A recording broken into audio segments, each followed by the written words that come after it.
What happens when Hollywood's most beloved everyman walks into what he thinks is a friendly late-night interview, only to discover he stepped into an ambush that will change everything? Matt Damon thought he knew Stephen Colbert, thought he could trust the comedian who had built his career on satirical characters and political commentary. But sometimes the mask slips, and what's underneath isn't pretty.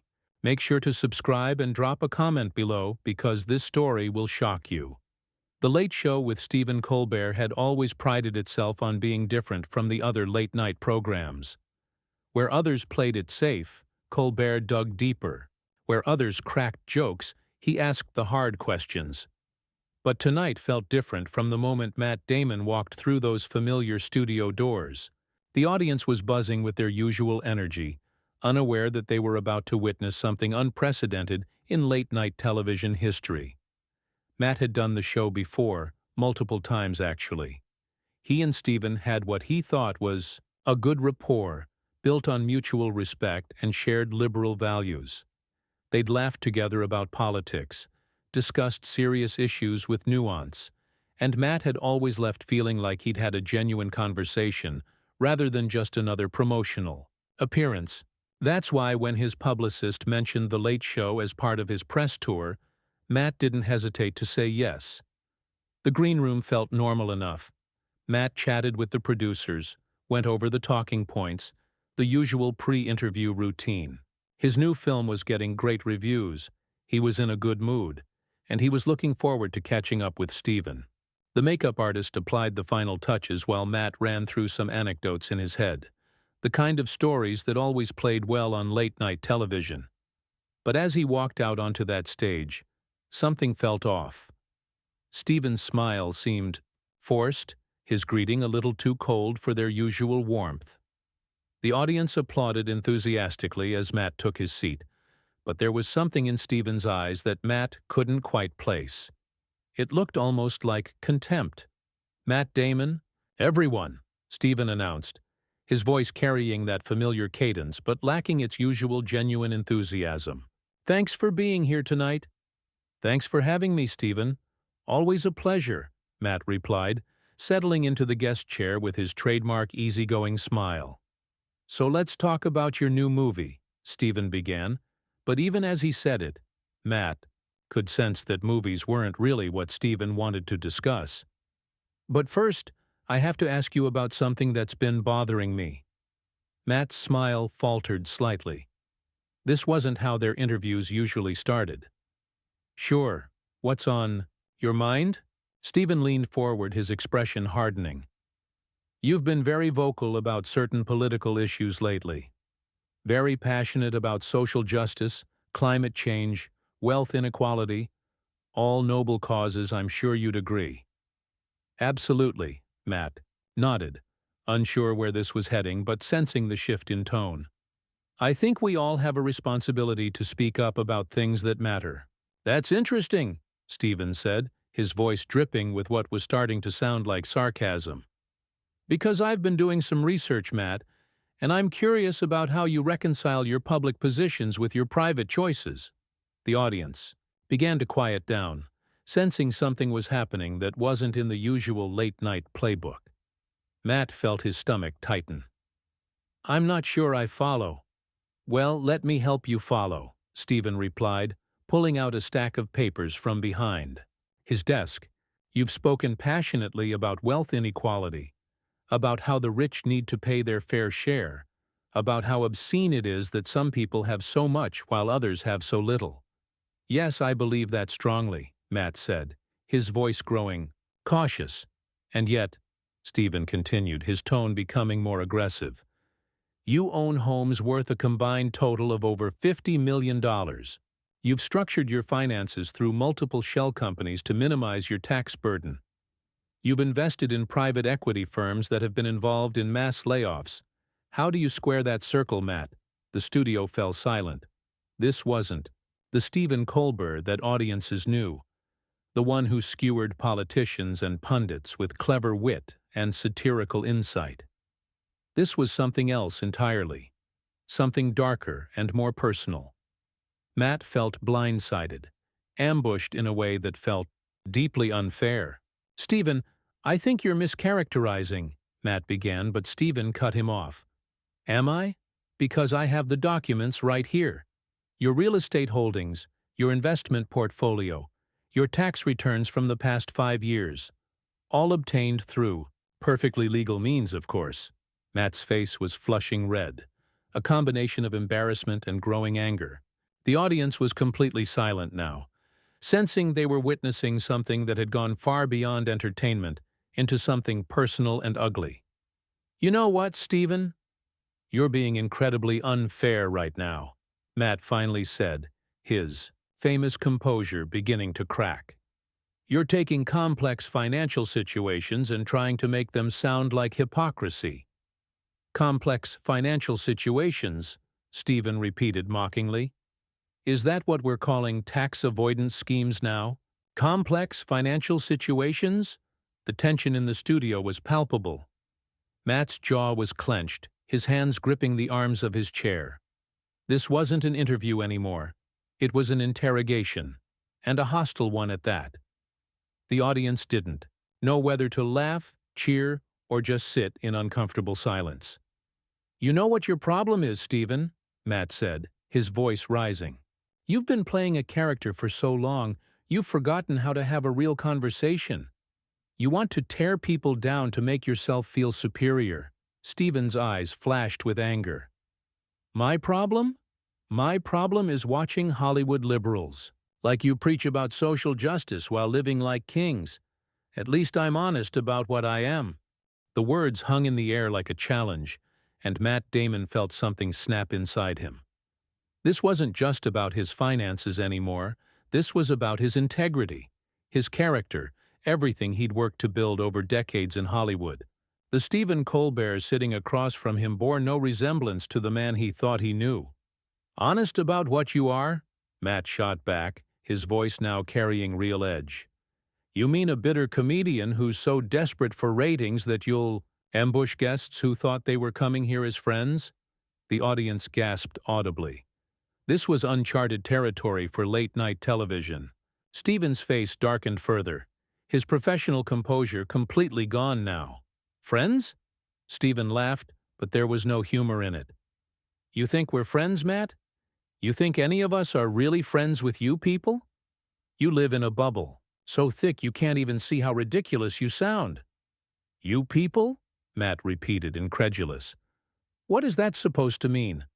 Hollywood elite, multi-millionaire activists, people who think their wealth gives them the right to lecture the rest of us about morality, while living lifestyles that would make pharaohs blush.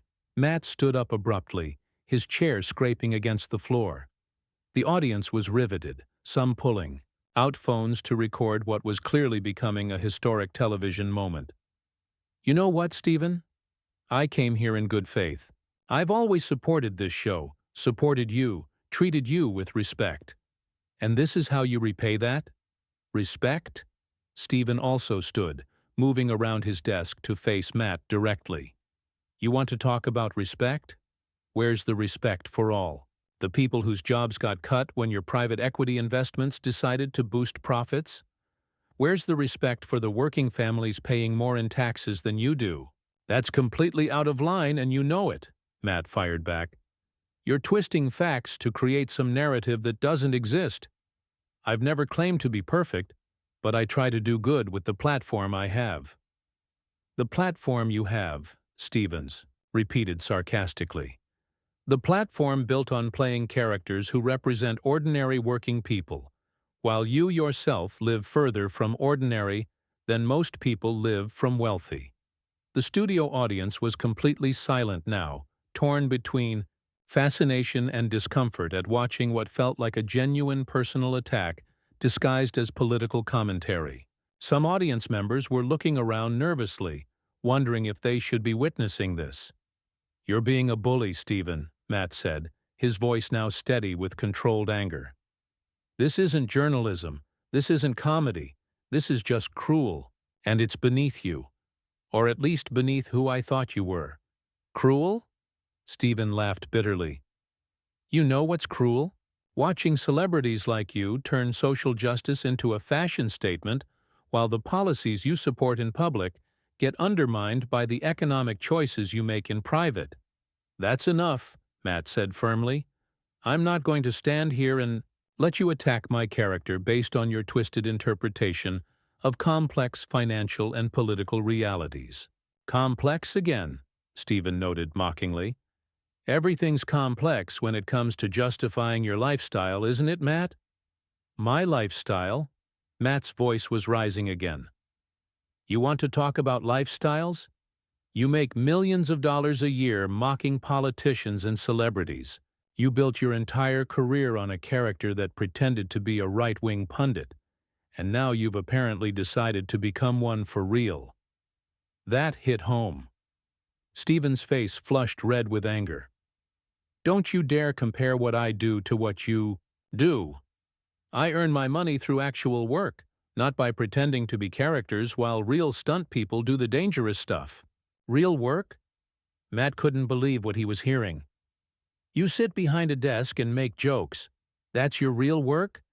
At least when I make a movie, I'm creating something that might inspire people, might make them think, might even change their perspective. Inspire people? Stephen's voice was dripping with disdain. Your movies inspire people to what exactly? To buy more products? To feel good about themselves while changing nothing about their actual lives? The confrontation was spiraling completely out of control. What had started as a hostile interview had become a full-scale personal attack from both sides. The audience was witnessing something unprecedented, the complete breakdown of the usual late-night civility. You know what your real problem is, Stephen, Matt said, pointing directly at his host. You're jealous. You're jealous that some people can actually make a difference in the world instead of just sitting on the sidelines making sarcastic comments. Make a difference? Stephen exploded. What difference have you made, really? Other than making yourself richer while talking about helping the poor? I've raised millions for charity. I've brought attention to important causes. I've used my platform responsibly, Matt shot back. Responsibly? Stephen was incredulous. You've used your platform to make yourself feel better about your enormous wealth by occasionally throwing some crumbs to charity while maintaining a lifestyle that's part of the very problem you claim to care about. Matt had heard enough. The betrayal he felt was complete.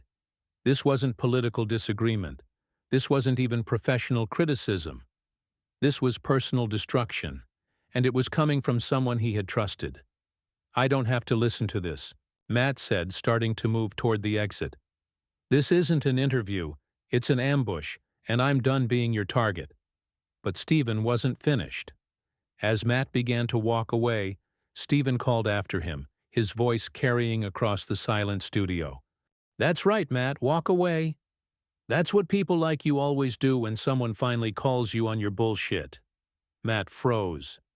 He turned back to face Stephen, his eyes blazing with anger that had moved far beyond anything professional or polite. The audience held its breath, sensing that whatever happened next would define this moment forever. Bullshit? Matt's voice was dangerously quiet. You want to talk about bullshit, Stephen? Let's talk about how you've spent the last 10 minutes attacking me personally while hiding behind some fake moral authority. Fake moral authority? Stephen stepped closer, his own anger matching Matt's intensity. I'm not the one who gives speeches about wealth inequality while living in a compound that costs more than most people will make in their entire lives. And I'm not the one who built a career on pretending to have principles while actually just being a bitter, jealous man who tears down anyone more successful than him, Matt fired back. The words hit Stephen like a physical blow. His face contorted, with rage, and for a moment, it looked like he might actually lunge at his guest. The studio fell so quiet that every person in the audience could hear their own heartbeat. More successful? Stephen's voice was shaking with fury. Success? You call being a hypocrite success? You call living a lie success? I call building something meaningful success, Matt replied, his voice now steady and cold. I call creating art that moves people success. I call using whatever influence I have to try to make the world a little better success. What do you call sitting behind a desk every night, tearing down people who are actually trying to do something? Stephen's composure finally snapped completely. "Get out," he said, his voice low and menacing. "Get out of my studio." "Gladly," Matt replied, but he wasn't moving yet. He had more to say. "You know what the really sad thing is, Stephen? I used to respect you. I thought you were one of the good ones, someone who used humor to actually illuminate truth instead of just destroying people for entertainment." "I said get out," Stephen repeated, his voice rising. "But you're not," Matt continued, ignoring the command. "You're just another bully with a microphone. You're no different from any shock jock or tabloid journalist who thinks cruelty equals honesty." "Security," Stephen called, his voice now desperate with rage. But Matt was already walking toward the exit, his head held high despite the chaos erupting around him. The audience didn't know whether to applaud, boo, or just sit in stunned silence. Some were recording everything on their phones, others were looking around nervously as if expecting someone to tell them this was all part of the show. As Matt reached the edge of the stage, he turned back one final time. "You know what, Stephen? I feel sorry for you. I really do. Because this," he gestured at the studio, at Stephen, at the whole situation, "this isn't going to make you feel any better about whatever's eating you inside." "Don't you dare pity me," Stephen shouted, his professional facade completely shattered. "Don't you dare stand there and act like you're the victim here." "I'm not acting like anything," Matt replied calmly. "I'm just telling the truth. And the truth is that you ambushed someone who thought he was your friend. And you did it not because you actually care about the issues you raised, but because you wanted to feel powerful by tearing someone down." Stephen was speechless, his face red with rage and what might have been shame. The audience was transfixed, witnessing what felt like the most honest moment in late-night television history, even as it was also the most destructive. "The issues I raised are real," Stephen finally managed to say, his voice hoarse. "Maybe they are," Matt acknowledged. "But the way you raised them, the ambush, the personal attacks, the complete lack of good faith, that's not about the issues. That's about you." With that, Matt Damon walked off the Late Show stage, leaving behind a studio full of shocked audience members, bewildered crew, and a host whose career would never be quite the same. The cameras kept rolling, capturing Stephen standing alone behind his desk, looking like a man who had won a battle but lost something much more important in the process. The silence stretched on for what felt like minutes, but was probably only seconds until Stephen finally looked directly into the camera, his usual composure nowhere to be found. "We'll be right back," he said weakly, and the show cut to commercial, though everyone knew that nothing would ever really be the same again. So what do you think happened in that studio?